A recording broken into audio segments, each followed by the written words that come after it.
Dans cette vidéo, on va décortiquer le profil d'image quand on fait de la vidéo.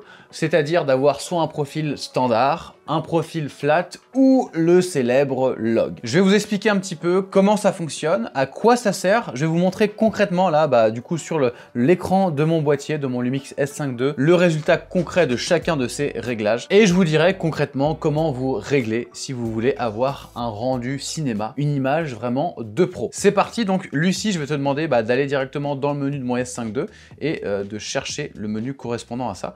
Donc ça va s'appeler le style photo chez Lumix. On va rester dans ce menu et on va essayer de comprendre un petit peu à quoi ça correspond. Alors vu que là j'ai ma gueule complètement, non pas enfarinée, mais derrière les indicateurs, soit je me mets là, mais non, je vais peut-être me mettre plutôt par là. Avant même d'essayer de comprendre quoi que ce soit, on va s'amuser à défiler un petit peu dans les différents profils pour voir ce que ça fait sur l'image. Donc vas-y, défile tranquillement, ok, V2, 709 likes, ok, Vlog, stop, je fais un petit stop. On a une image qui est beaucoup moins contrastée. Vous voyez ici au niveau du canapé, en fait, on se retrouve avec un truc qui est beaucoup plus gris. On n'a perdu aucun détail ici, c'est 100% détaillé dans les basses lumières. Et également dans les hautes lumières, si on regarde ici, au niveau de la lampe, je peux même m'amuser à montrer carrément l'ampoule et en fait, on va se rendre compte que, en fait, il n'y a rien qui est surexposé, c'est très détaillé. Donc que ce soit dans les basses ou les hautes lumières, on a beaucoup de détails. Par contre, en termes de couleur, c'est désaturé. C'est un petit peu grisouille, grisâtre en termes de rendu. Donc vas-y Lucie, tu peux continuer le défilement. Ok, donc vas-y encore.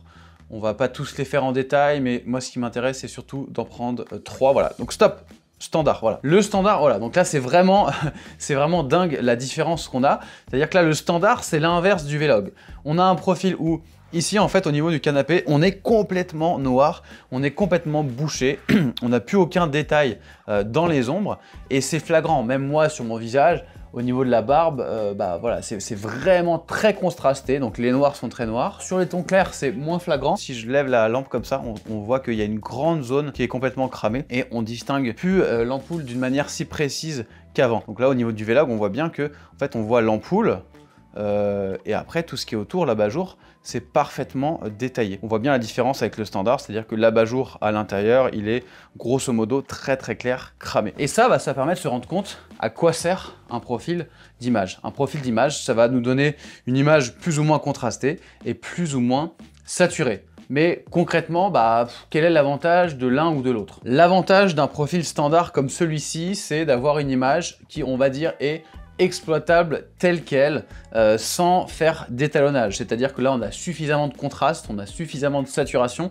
Moi perso, j'ai même envie de dire qu'il y en a trop, mais en tout cas, c'est un format qui est vachement adapté pour les débutants, pour les amateurs qui veulent pas se prendre la tête avec de l'étalonnage. Ils veulent tout de suite une image qui a, on va dire, du caractère, du contraste. Là, le fait de filmer en standard, ça permet, voilà, de pas du tout se prendre la tête en post-prod. On a une image contrastée, hop, et on peut tout de suite l'envoyer, la visionner en famille. Maintenant, si on revient au Vlog, là, typiquement, une image comme ça, elle est absolument pas exploitable telle qu'elle. En aucun cas, on va diffuser une image comme ça, que ce soit pour du perso ou pour du pro. Donc ici, en fait, on va être obligé de passer par une phase d'étalonnage. Donc déjà, on va appliquer dessus ce qu'on appelle une lutte. Une lutte, en fait, c'est une sorte d'algorithme qui va transformer notre image pour retrouver du contraste et de la saturation. C'est comme un filtre, en fait. On va faire rentrer notre image, ça va appliquer ce filtre, cette lutte, et ça va ressortir avec beaucoup plus de contraste et de saturation. Et derrière, on va pouvoir venir appliquer un étalonnage assez avancé. Donc c'est pour ça que, d'ailleurs, la plupart des vidéastes recommandent de filmer en log, parce que, effectivement, ça garde un maximum de détails dans l'image, donc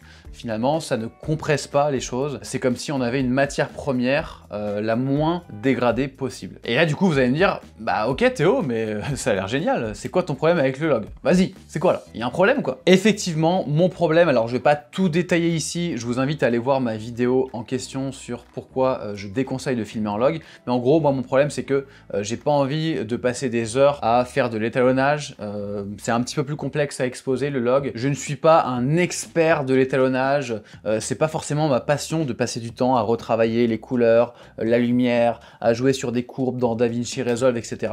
Effectivement, c'est pas mon kiff. Alors, est-ce que c'est parce que je suis daltonien? Peut-être, mais en tout cas, je ne considère pas que ce soit indispensable pour avoir un rendu pro. Bien au contraire, je trouve que c'est une source de galère, et j'ai d'ailleurs pas mal d'élèves qui sont arrivés dans mon programme de formation et qui m'ont dit ouais Théo, j'ai filmé en log parce que tout le monde disait qu'il fallait filmer en log, et en fait ils arrivent et ils sont désespérés, ah mes images je sais pas quoi, comment les travailler, etc., etc. Donc moi ma philosophie elle est toute simple, je déconseille de filmer en log, mais je déconseille également de filmer en standard. En fait le problème du standard c'est que par exemple si je travaille pour un client ou même pour mes vidéos perso, en fait là si je veux retrouver de la matière dans le canapé, c'est impossible. Et pareil sur mon visage, je trouve que franchement c'est pas flatteur, ça fait très amateur, ça fait trop contrasté. Et c'est pour ça que moi perso, j'ai choisi un juste milieu qui est le Cinelike D. Alors là ça va être le D2 sur le Lumix S5 II. Voilà, donc le Cinelike D2. Ah, quel plaisir de retrouver ça. En fait, ce qui est vraiment intéressant, c'est qu'on se rend compte que c'est le juste milieu entre le standard et le log. C'est-à-dire que ici, le canapé, il n'est pas complètement bouché, ok?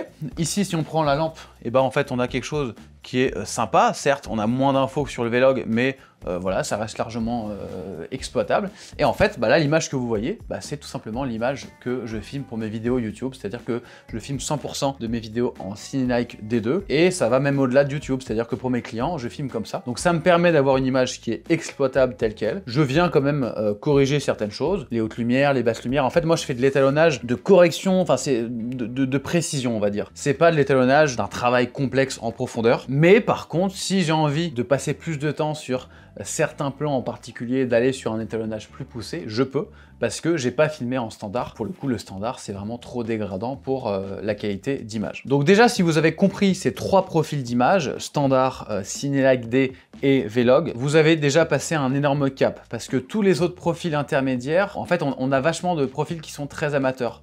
Vas-y, continue. Donc par exemple, qu'est-ce qu'on va avoir? Donc voilà, photo style, machin, des trucs personnalisés, on s'en fout un petit peu. Standard, voilà, éclatant par exemple. Éclatant, c'est juste une variante du standard, avec peut-être, enfin je m'en fiche complètement, mais en fait c'est comme les filtres Instagram. Quand vous êtes sur Instagram, vous avez Buenos Aires, Lagos, machin, voilà, donc c'est sympa pour des stories Instagram, mais en fait quand on filme avec un boîtier pro, on n'a pas envie d'avoir des filtres comme ça qui dégradent notre image, ok? Ce qu'il faut bien comprendre, c'est que on va vouloir filmer dans un profil qui nous permet d'avoir un maximum d'informations, et si après en post-prod on veut appliquer un style éclatant, faisons-le, c'est totalement possible d'avoir ce rendu en post-prod. Mais si je filme comme ça dès le tournage, en fait en post-prod je ne peux plus revenir à un profil normal. Voyons ce qu'on a, voilà, naturel encore, ok, flat, paysage, ok, bon voilà, par exemple paysage, portrait, bon on s'en fout, on sait pas ce que ça veut dire. Donc moi je tiens vraiment à simplifier les choses, j'adore la simplification. Donc ne considérez pas tous ces réglages là, on s'en fout complètement. Considérez juste le standard Cinelike D et Vlog. Alors dans les autres marques, tiens, tu peux revenir en Cinelike D2 parce que ça me fait mal aux yeux de... Donc dans les autres marques, ça va souvent, ça va avoir d'autres noms. Le log par exemple, là c'est Vlog chez Panasonic, mais chez Sony je crois c'est S-Log, Nikon, N-Log et compagnie. Donc voilà, chaque marque a son log. Et le profil Cinelike D, c'est pareil, ça c'est le nom chez Lumix, mais dans les autres marques, il y a potentiellement d'autres noms.